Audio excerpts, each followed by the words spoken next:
जय श्री राम मित्रों, मैं आप सभी को संपूर्ण रामचरितमानस की कथा सुना रहा हूँ। आज की कथा का प्रसंग है लक्ष्मण मेघनाथ युद्ध, लक्ष्मण जी को शक्ति बाण लगना। यहाँ तक कि रामचरितमानस की कथा मैंने आपको सुनाई है।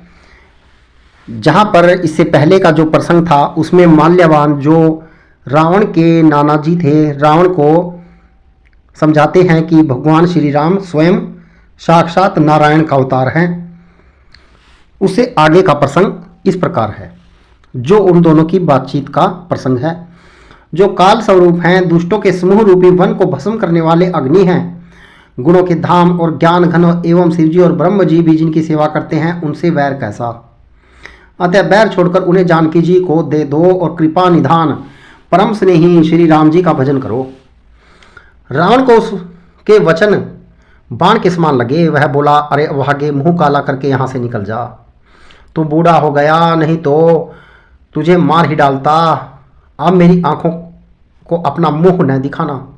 रावण के वचन सुनकर उसने माल्यवान ने अपने मन में ऐसा अनुमान किया कि इसे कृपा निधान श्री राम जी अब मारना ही चाहते हैं। वह रावण को दुर्वचन कहता हुआ उठकर चला गया। तब मेघनाथ क्रोधपूर्वक बोला, सवेरे मेरी करामात देखना, मैं बहुत कुछ करूँगा, थोड़ा क्या कहूँ, जो कुछ वर्णन करूँगा थोड़ा ही होगा। पुत्र के वचन सुनकर रावण को भरोसा आ गया। उसने प्रेम के साथ उसे गोद में बिठा लिया। विचार करते करते ही सवेरा हो गया। वानर फिर चारों दरवाजों पर जा लगे। वानरों ने क्रोध करके दुर्गम किले को घेर लिया।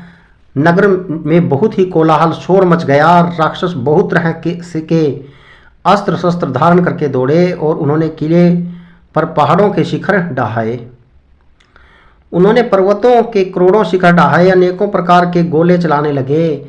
वे गोले ऐसा गहराते जैसे वज्रघात हुआ हो, बिजली गिरी हो, और योद्धा ऐसे गरजते हैं मानो प्रलय काल के बादल हो।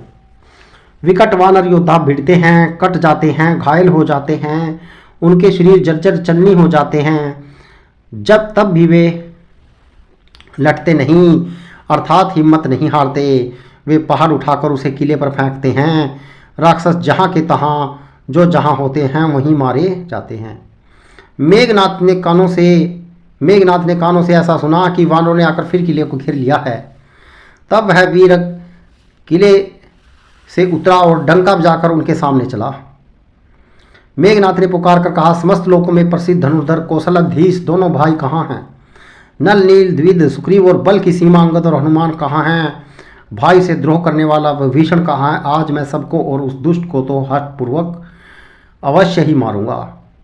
ऐसा कहकर उसने धनुष पर कठिन बाणों का संधान किया और अत्यंत क्रोध करके उसे कान तक खींचा। वह बाणों के समूह छोड़ने लगा, मानो बहुत से पंख वाले सांप दौड़े जा रहे हों। जहाँ तहाँ वानर गिरते दिखाई पड़ने लगे। उस समय कोई भी उनके सामने न हो सके। रीछ वानर जहाँ तहाँ भाग चले, सबको युद्ध की इच्छा भूल गई। रणभूमि में ऐसा एक भी वानर व भालू दिखाई नहीं पड़ा जिसको उसने प्राण मात्र अशेष न कर दिया हो, अर्थात जिसके केवल प्राण मात्र ही न बचे हों, बल पुरुषार्थ सारा जाता न रहा हो। फिर उसने सबको 10-10 बाण मारे। वानर वीर पृथ्वी पर गिर पड़े। बलवान और धीर मेघनाथ सिंह के समान नाद करके गरजने लगा। सारी सेना को बेहाल व्याकुल देखकर पवन सुत हनुमान क्रोध करके ऐसे दौड़े मानो स्वयं काल दौड़ रहा हो, काल दौड़ा आता हो। उन्होंने तुरंत एक बड़ा भारी पहाड़ उठा लिया और बड़े ही क्रोध के साथ उसे मेघनाथ पर छोड़ा। पहाड़ को आते देखकर वह आकाश में उड़ गया। उसके रथ, सारथी और घोड़े सब नष्ट हो चुके, चूर चूर हो गए। हनुमान जी उसे बार बार ललकारते हैं, पर वह निकट नहीं आता, क्योंकि वह उनके बल का मर्म जानता था।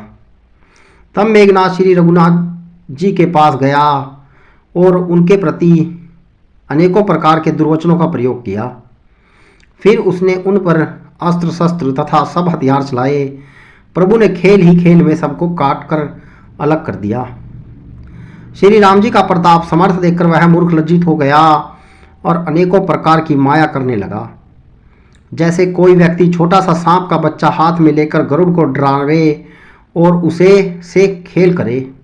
और ब्रह्म जी तथा बड़े छोटे सभी जिनकी अत्यंत बलवान माया के वश में हैं, नीच बुद्धि निशाचर उनको अपनी माया दिखलाता है।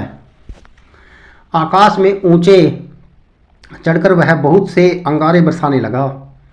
पृथ्वी से जल की धाराएं प्रकट होने लगी। अनेकों प्रकार के पिशाच तथा पिशाचनियां नाच नाच कर मारो काटो की आवाज़ करने लगी। वह कभी तो विष्टा पीन खून बाल और हड्डियां बरसाता और कभी बहुत से पत्थर फेंक देता था।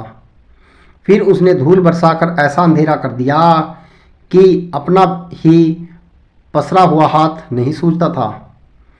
माया देखकर वानर अकुला उठे। वे सोचने लगे कि इस हिसाब से इसी तरह से रहा तो सबका मरण आ बना।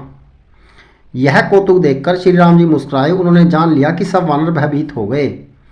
तब श्री राम जी ने एक ही बाण से सारी माया काट डाली, जैसे सूर्य अंधकार के समूह को हर लेता है। तदंतर उन्होंने कृपा भरी दृष्टि से वानर भालुओं की ओर देखा, जिससे वे ऐसे प्रबल हो गए कि रण में रोकने पर भी नहीं रुकते थे। श्री राम जी से आज्ञा मांगकर अंगद आदि वानरों के साथ हाथों में धनुष बाण लिए हुए लक्ष्मण जी क्रुद्ध होकर चले। उनके लाल नेत्र हैं, चौड़ी छाती और विशाल भुजाएं हैं। हिमाचल पर्वत के समान उज्ज्वल गौरवर्ण शरीर, कुछ ललियाई लिए हुए हैं। इधर रावण ने भी बड़े बड़े योद्धा भेजे जो अनेकों अस्त्र शस्त्र लेकर दौड़े। पर्वत नख और वृक्ष रूपी हथियार धारण किए हुए वानर श्री रामचंद्र जी की जय पुकार कर दौड़े। वानर और राक्षस सब जोड़ी से जोड़ी भिड़ गए। इधर और उधर दोनों ओर जय की इच्छा कम न थी, अर्थात प्रबल थी।